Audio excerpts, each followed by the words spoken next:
Modern যুগের modern নারী, বয়সে তারা নারী ও দাদি, তবুও হাতে রেশমি চুরি, কপালে দেয় আলতা ফোটা। আরে বব কাটিং চুল মার্কেটে যায়, ভ্যানিটি ব্যাগ ঘাড়ে ঝুলায়, মেকআপ মাখা মুখ দেখিয়ে দোকানদারে ডাকে আপা। ওরে সদাই পাতি যেমন তেমন, সদাই পাতি যেমন তেমন, পুরুষ দেখে মনের মতন, দিনভর মার্কেটে ঘুরে বাড়ি ফেরে সন্ধ্যাবেলা, মেকআপ মাখা মুখ দেখিয়ে দোকানদারে ডাকে আপা। ঝগড়ার সময় কোমর খেসে, দাঁত নাই তাও মারি খেসে, জামাই বাড়ির শ্বশুর বাড়ির তাও মানে না, ঝগড়া করে আনন্দে, ঝগড়ার তালতে বলে বুড়ি হসি তাই কি হসে রে, শক্তি কি মোর কম আছে। ঠিক করা লাভ নেই,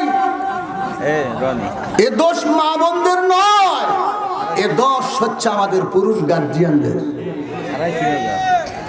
একটা করে মহিলা তার কিয়ামতের ময়দানে তার ভাইকে নিয়ে জাহান্নামে যাবে, ছেলেকে নিয়ে জাহান্নামে যাবে, স্বামীকে নিয়ে জাহান্নামে যাবে, বাবাকে নিয়ে জাহান্নামে যাবে।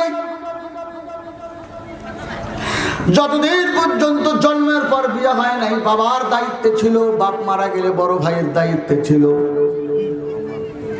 এরপরে যখন স্বামীর সাথে বিবাহ হলো, যখন তখন স্বামীর ঘরে গেল ভাইজান, তখন স্বামীর উপরে দায়িত্ব চলে গেল তার। এরপরে স্বামী মারা গেছে, নিজের সন্তান বুকের ধন, নিজের সন্তান ছেলের ঘরে গিয়ে সে পড়ল। এই জন্যে এই চারো জায়গায় যতগুলি মানুষ তার গার্ডিয়ান অভিভাবক হিসাবে তাকে জাহান্নামী বানাইছে, যতগুলি লোক তাকে ঠোঁট পালিশ গাল পালিশ মার্কা বানাইছে, যতগুলি লোককে বেনামাজি বানাইছে, বেপরদা বানাইছে, কোরআন হারা করেছে, ইমান হারা করেছে, ইসলাম হারা করেছে, এই লোকগুলোকে কিয়ামতের ময়দানে ওই নারী চিৎকার দিয়ে হাসরের মাঠে বলতে থাকবে, রব্বানা আরিনাল্লাযাইনি আযাল্লানা মিনাল জিন্নি ওয়াল ইনস। আল্লাহু আকবার। তামসা করার জন্য দুনিয়ায় আল্লাহ আমাদেরকে পাঠায় নাই।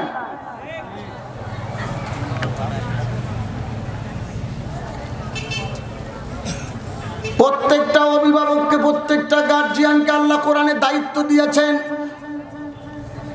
তোমার সন্তান, তোমার ছেলে মেয়ের উপরে, বউ বাচ্চার উপরে তুমি অবিচার করতে পারবে না। অবিচারের অর্থ হচ্ছে কোরআন শিক্ষা না দেওয়া, অবিচারের অর্থ হচ্ছে নামাজি না বানানো, অবিচারের অর্থ হচ্ছে তাকে দিনদার না বানানো, অবিচারের অর্থ হচ্ছে তাকে মসজিদমুখী না বানানো, অবিচারের অর্থ হচ্ছে মাদ্রাসামুখী না বানানো, অবিচারের অর্থ হচ্ছে সন্তান আদিকে দুনিয়ার সব বিদ্যা তুমি বাবা শিক্ষা দিলা, কিন্তু তাকে কোরআন কেন পড়ালে না?